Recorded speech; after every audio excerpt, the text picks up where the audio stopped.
Hello, ladies and gentlemen. Welcome back to Blue Baggers Edge. And we are here to provide a bit of a review of the clash against Gold Coast, where we unfortunately fell short by 19 points, but it was a cracking encounter and one that we will go through and highlight some of the key takeaways, some positives, negatives, of course, and the like as well. So let's have a quick look at the scoreline, of course, which was 11-8-74 Carlton to the Suns, 13-15-93. So 28 scoring shots to 19.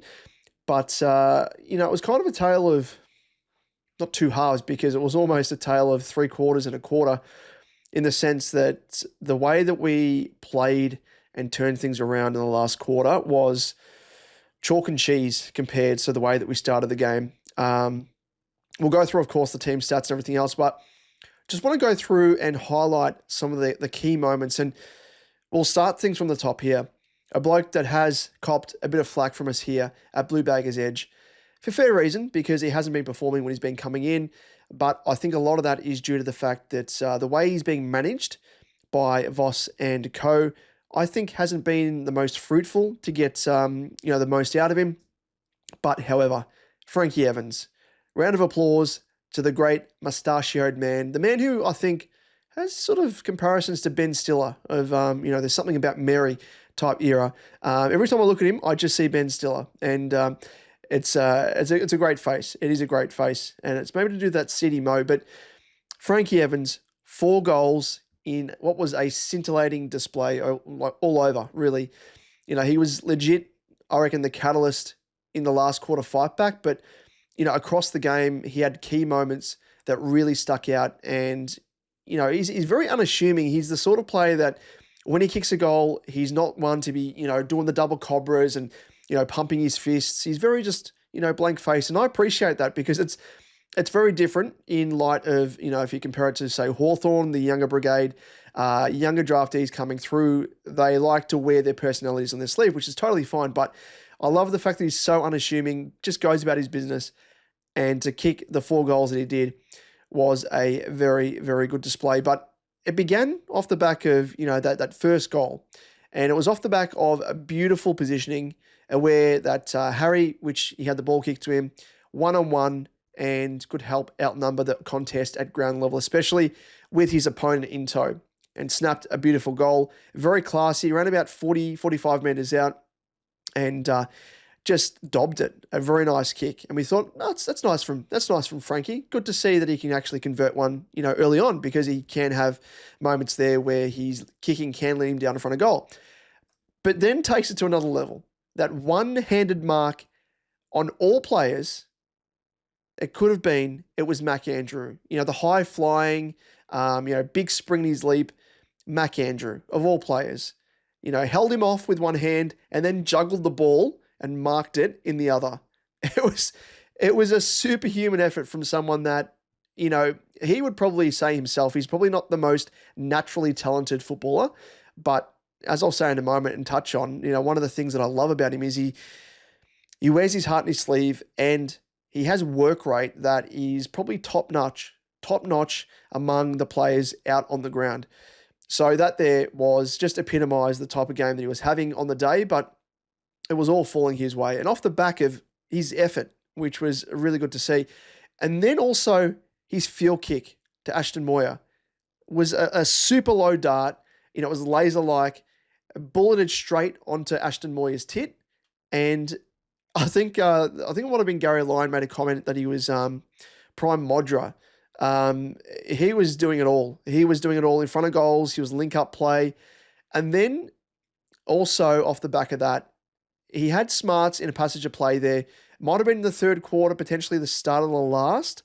And he had the ball at the top of 50, and instead of blazing away under pressure, which he probably, maybe within his rights to do, and a lot of players do that, he instead had a quick glance, 45 degrees, spotted Harry on the run, on the lead, free, kicked it, hit him up, and converted truly. And it's that sort of stuff and that unselfish play that, again, is an area that I think a lot of players need to, especially in 2025, we've seen a fair bit of selfishness, I think, in front of goals, We had games there where players were blazing away when they probably just needed to have a bit of presence about themselves and try and hit up teammates that were in better positions or even free. And that really put a big smile on my face. I mean, obviously the the mark that he had against Mac Andrew was great in itself, but it's this bit of play that I think,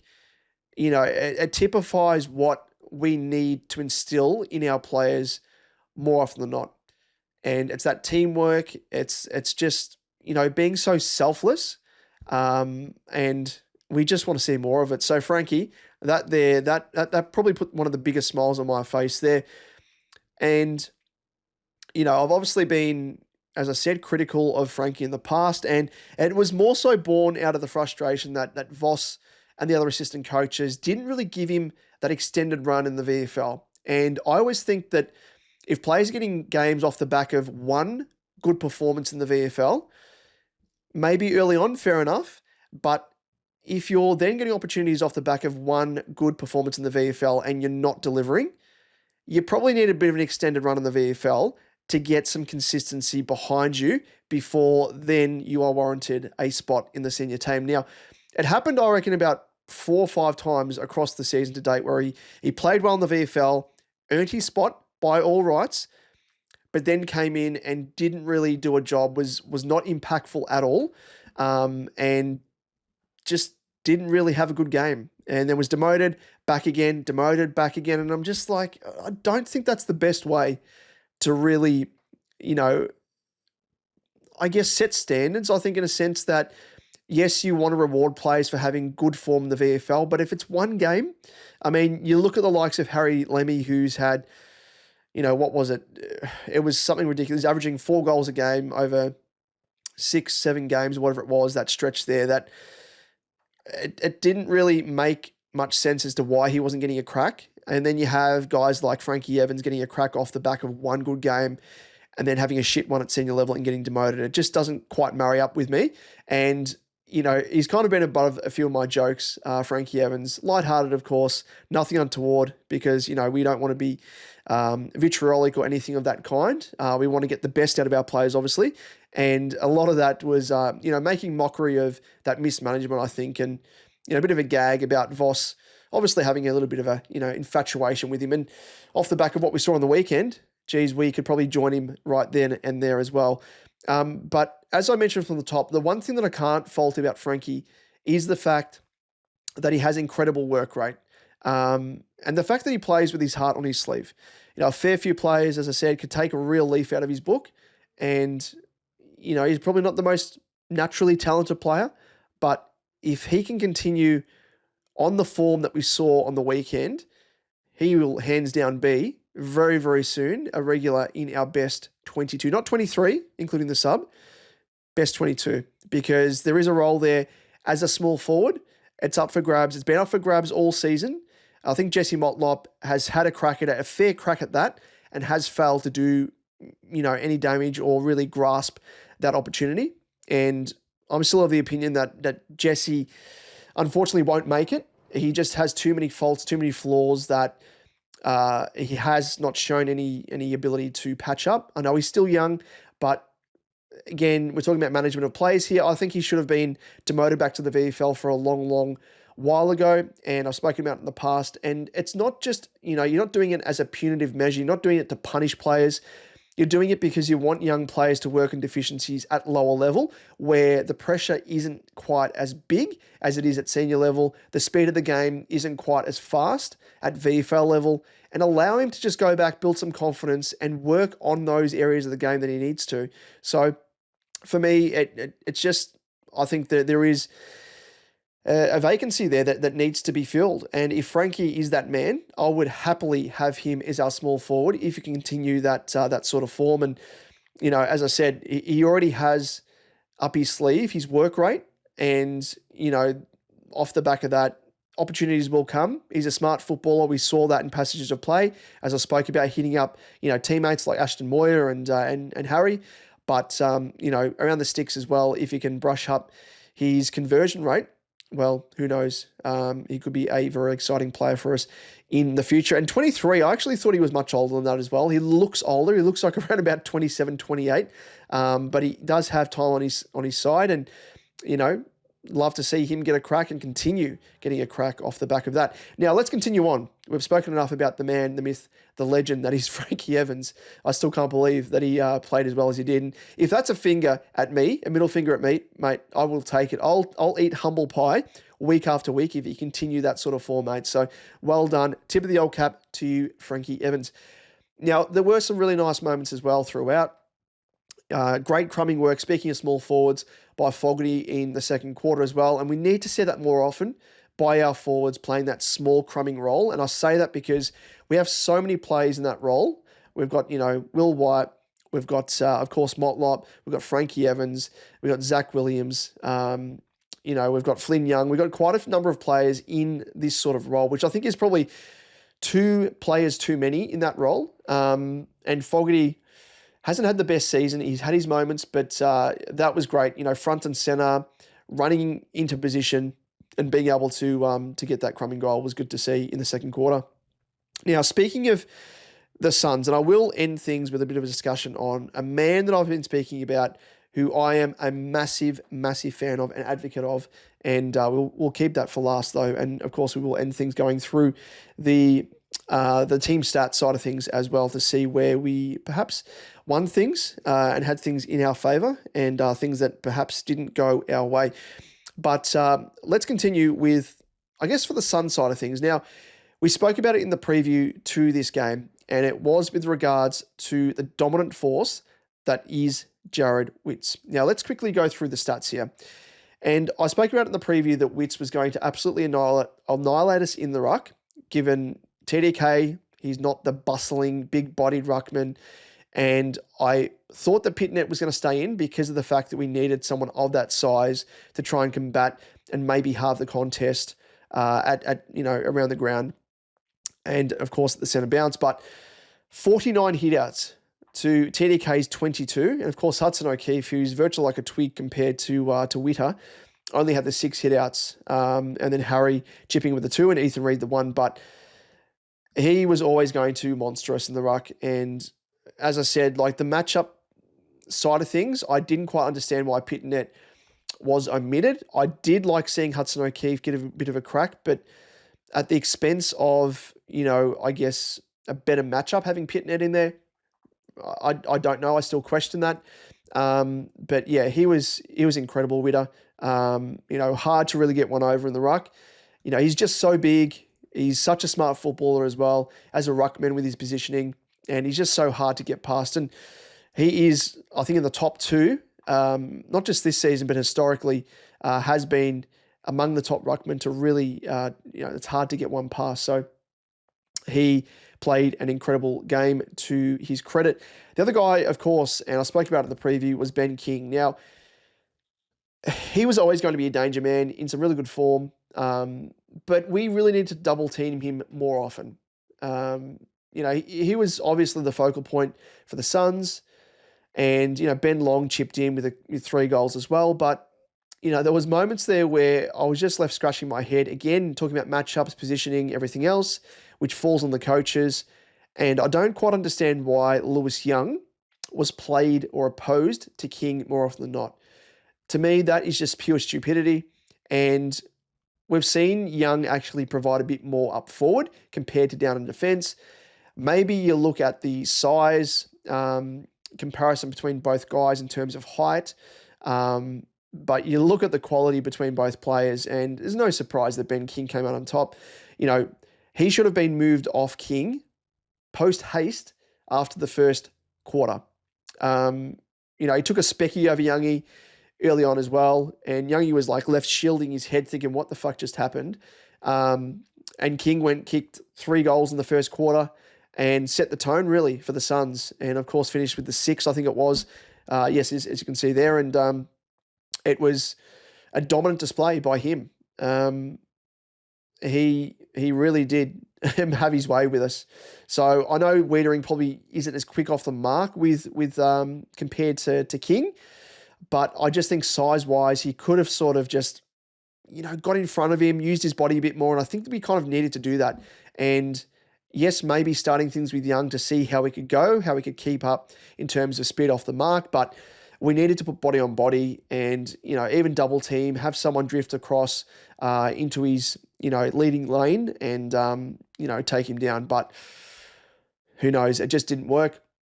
And then, of course, there was Matty Rowell, who was absolutely damaging at the stoppage. 30 disposals, 8 tackles, 9 clearances. He did it all. A bulk of, I think it was actually the most score involvements as well. Let me go across to Willow ratings and we'll see here. Where are we? Score involvements. Yes, 13 score involvements, Matty Rowell. So again, another guy I spoke about in the preview. He is, in my eyes, someone that I'd love for us to have in our team, especially when Cripper moves on. But he is just a damaging player in the contest. He's got a bit of speed about him as well. There was a passage of play where he burnt off Cripper, very similar size, width-wise, and strength as well. But, he really did it all. 30 disposals, 16 of those contested, 82% CBAs, so spent a bulk of time in there, no surprise. 76.7% disposal efficiency, 9 clearances, as I said, and 8 tackles as well because he loves having a bit of a cuddle. But he was very damaging. Tookie Miller, the running man, as I spoke about in the preview, he did as he's pleased as well. Did really, really well. But those were kind of the focal points for the Suns. It was Ben King, it was Matty Rowell and Tookie Miller around the contest and around the ground, providing a fair bit of a run that we just didn't stop. Now let's have a look at, of course, the score sources for both teams. Now, surprisingly, we only conceded 2 goals via turnover, which was interesting because that's been an area that we've been conceding a fair bulk. But we did, of course, probably no surprise here given what I've just been speaking about with the dominance of Witts, Rowell, and, of course, Tookie Miller. But conceded 10 goals. 10 goals, 565 via stoppage. Our way, we actually got 5 goals through turnover and 6 through stoppage as well. But outside of that, I mean, no real surprise. Areas of the game that, I said that it was going to be a fair bit that we'd need to put work into in order to get over the Suns. And that was, of course, combating Witts, which we're just always going to concede hitouts to. But, of course, he just gives his, midfielders first choice at the footy and silver service. So, is what it is. But I just want to round things out. With this man right here, Cooper Lord. Now, Cooper Lord is a bloke that I've been speaking about for so long. And if we just have a look here at Willow ratings and we sort things in terms of player ratings, no surprise here, Frankie Evans, the highest rated player on the ground. Ben King, Matt Rowell, Cooper Lord. He played a very, very, very faultless game. He is my boy. And if you're a regular around these parts at Blue Baggers Edge and you've tuned in from time to time, you've in all likelihood heard me, cry foul, berate the likes of Michael Voss and the assistants in why and questioning why Cooper Lord has been named the sub in over half of his games for 2025 or been subbed off prematurely. And the annoying thing about being a sub in virtually half of your games for 2025 is the fact that it stunts player development. And it's a bit of a common trend here that I'm speaking about in terms of, Frankie Evans even. You have the issues like this. And a lot of these shortfalls that I've been mentioning, yes, it's Michael Voss, but it's also the assistant coaches as well, development coaches. And it stunts player development, especially when they're a young player. It ruins continuity in a player's game. And the other annoying thing is that secondly, when he has been given full games in the past, he has actually shown how capable he is. Yet Voss continued to use him as a sub, which was just a massive waste. As, he can offer so much. And going into round 1, I spoke about it. I earmarked him as the replacement for Matt Kennedy. I think he's actually got a few more strings to his bow compared to Matt Kennedy. Big call, I know, but in the future, I have no doubt what we saw on the weekend in his ability to not just blanket his player, but also have an impact offensively. It really is, strings to his bow that maybe some people didn't realize he had, but he's displayed it on the weekend. And to get a bulk of the footy as he did, he had 24 disposals, 10 contested possessions. He had 7 clearances, 7 score involvements, but best yet, 12 tackles. So this is a player that provides pressure around the contest and around the ground, which is awfully crucial and an area that we have been lacking in. He provides pinpoint precision passing as well when he has a bit of time up his sleeve, which is really good to see. And not only that, with the defensive side of his game, as I said, offensively, to get your hands on the footy 24 times and have an impact as he did, it is a real show of talent. And it's frustrating that it's taken this long for Michael Voss and the assistant coaches to realise this. But hey, I think we're finally here. We're finally here. We've seen in recent games especially how much he can offer with his recent scalp on the weekend of blanketing Noah Anderson whilst racking up the 24 disposals as he did. Now, this kid is a beast. He's a beast. And as I said way back, heading into round 1, he should have been playing from the get-go with an obvious role there, I think, for him in light of Kennedy's departure. But, even games there where he wasn't named the sub and looked really good, and you maybe thought that Voss had seen the light, no, we'll go back to naming the sub. That sort of stuff annoys me, but full credit to Coops because he's pushed through it. He hasn't complained at all in the slightest when he probably should have. I mean, I'm complaining probably more than what he would. But he's toiled away and he's got his full crack at footy for a few games now. And he's showing what he can provide. And as I said, perhaps Voss has come to his senses. We can really only hope. But as I said and will continue to say, this kid will be a star. He will be a star. He has smarts. I remember even seeing that unofficial practice game against St Kilda in the preseason. I was sitting there in the stands and he has the presence of mind to, not rush things, to assess all options and, work out what is the best avenue forward.